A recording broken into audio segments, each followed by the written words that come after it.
ମହିମାଗାଦିରେ ମହା ଆଡ଼ମ୍ବରରେ ପାଳିତ ହେଲା ନବାର୍ଣ୍ଣ। ଯୋଗଦେଲେ ହଜାର ହଜାର ଶ୍ରଦ୍ଧାଳୁ। ପ୍ରତିବର୍ଷ ଭାଦ୍ରବ ଶୁକ୍ଳ ଦ୍ୱିତୀୟା ତିଥି ଭଳି ଚଳିତ ବର୍ଷ ବିଶ୍ୱପ୍ରସିଦ୍ଧ ମହିମାଗାଦି ଜୋରନ୍ଦାରେ ପାଳନ ହୋଇଛି ନବାର୍ଣ୍ଣ। ଜଗତ ଭଗତର ମଙ୍ଗଳ ଉଦ୍ଦେଶ୍ୟରେ ନୂଆ ଧାନରୁ ସ୍ୱତନ୍ତ୍ର ଭାବେ ଚୂଡ଼ା ସହିତ ବିଭିନ୍ନ ଫଳମୂଳ, ମିଷ୍ଟାନ୍ନ, ଛେନା, ଦହି ଆଦି ପ୍ରସ୍ତୁତ କରି ଏହି ନବାର୍ଣ୍ଣ ମହିମା ସ୍ୱାମୀଙ୍କଠାରେ ଅର୍ପଣ କରାଯିବା ପରେ ରାଜ୍ୟ ତଥା ରାଜ୍ୟ ବାହାରର ବିଭିନ୍ନ ସ୍ଥାନରୁ ଆସିଥିବା ହଜାର ହଜାର ଶ୍ରଦ୍ଧାଳୁ ଶ୍ରଦ୍ଧାରେ ପ୍ରସାଦ ସେବନ କରିଛନ୍ତି।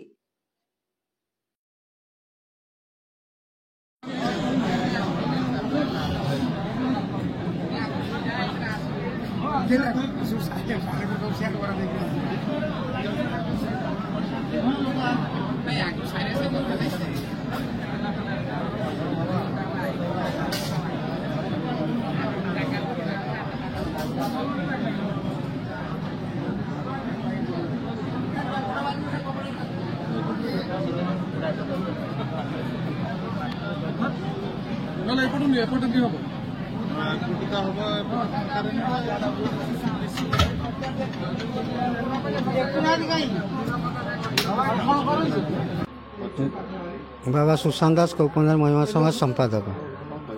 नवान्नटा को सेमती गोटे पर्व हिसाब से नि जोटा कि धरापृष्ठ प्रथम जितेबाला शस्य आमदानी करा जाए सेटा प्रथम महिमा गोस्वामी भाद्र मास शुक्लपक्ष द्वितीय लगी हुए। ये लगी करने आमर कटक जिला आठगड़ अंचल दोरड ग्राम धान कलेक्शन करा जाए कि चूड़ा करा जाए कि महिमा गादी महिमा को से लगिला आमर जिते अंचल अच्छा जो ओडिशा समाज जो आंध्र ऑल आसाम बेंगल बिहार छत्तीसगढ़ आंध्र प्रदेश एवं समग्र ओडिशा समस्त भक्त साधु भक्त महिमा गादी गोटे दिन पूर्व आसी समागम होता एवं मना बाबा सुखदेव दास सत्य महिमा धर्म धाम परिचालन समिति सभापति अटे। समय भाद्रव शुक्लपक्ष सोमवार आज ब्रह्ममुहूर्त समय नवान्न नूतन आटिकार प्रभु को अर्पण करागला पिलामानकु वितरण करागला। तापर बाबा माने समस्त साधु सन्त मिली भिक्षा भंडार नवान्न प्रस्तुति करी प्रसाद सेवन कले। नवान्न सब चूड़ा गुड़ नड़िया घी महू अदा गोलमरीच सेऊ अंगूर कमला काजू चेरी प्रभृति सब मिसई गोला नवान्न प्रस्तुत कर। बाबा नित्यानंद दास महिमा गादी महिमा धर्म समाज समस्त जीव जगत को सुरक्षा रखंतु समस्ते अन्न वस्त्र पातु जगत भगत मंगल हो पृथ्वी शस्य श्यामला हो। ये हूँ महिमा धर्मर मुख्य उद्देश्य। से कथा को अनुसरण करी गुरु महिमा गादी बा जोरंदारे महिमा स्वामी 1874 ब्रह्मध्वनि स्थापन करते। ये 1876 महाप्रभु को अंतर्धान होता। ये महिमा धर्म केन्द्रपीठ गढ़ी उठी। नवान्न उत्सव गोटे बड़ उत्सव आ कार्तिक पूर्णिम गोटे बड़ उत्सव। शास्त्र कह जाए अन्न ब्रह्मेति वेदानात् अन्नात् खलिवानि भूतानि जायन्ते अन्नेन जातानि जीवन्ति। यार अर्थ है अन्न द्वारा अन्न हूँ ब्रह्म अन्न द्वारा प्राणी जगत बंची रही। अन्न ब्रह्म को आगे थोई पिंड को संसार में नहीं भागवत प्रमाण रही।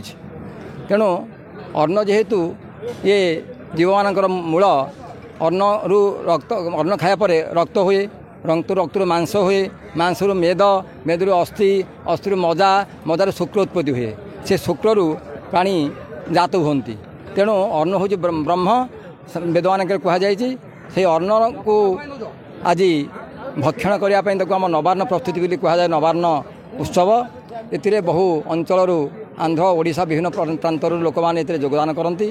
आउ विभिन्न साधु सन्थ मैंने ओडिशार जिते साधु सन्थ महिमा धर्म अच्छा समस्ते भक्त जगत भगत ये अंचलवासी समस्ते प्रभु को नवान्न अर्पण करती।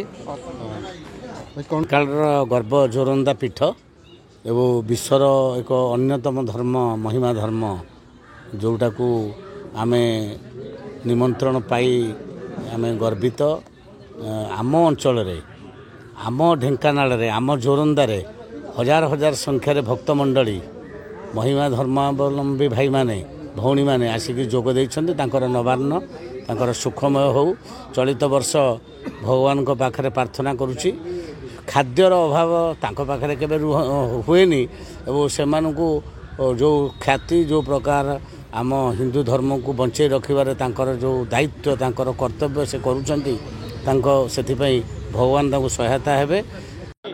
हेमंत कुमार स्वाई जाजपुर महिमा धर्म सारा पृथ्वी विख्यात प्रतिवर्ष पृथ्वी सस्यशालन जगतर कल्याण जन समृद्धि वृद्धि प्रतिवर्ष भाद्रव मास शुक्लपक्ष द्वितीय तिथि महिमा पीठ में नवान्न भोग हुए। हजार आशा करूँ समस्त कल्याण करेंगे। ए वर्ष पृथ्वी शस्य सम्मेलन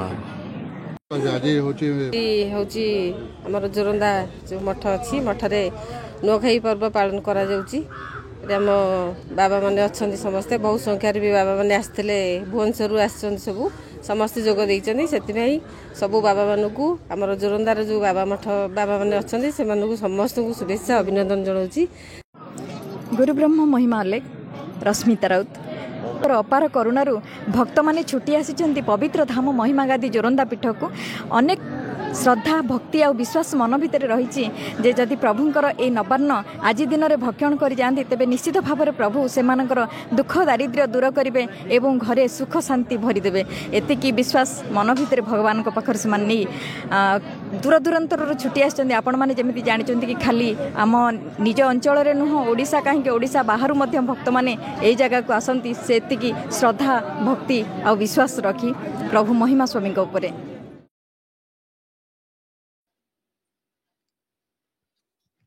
ढेंकानालरू सौम्यरंजन महांती रिपोर्ट नागराज न्यूज।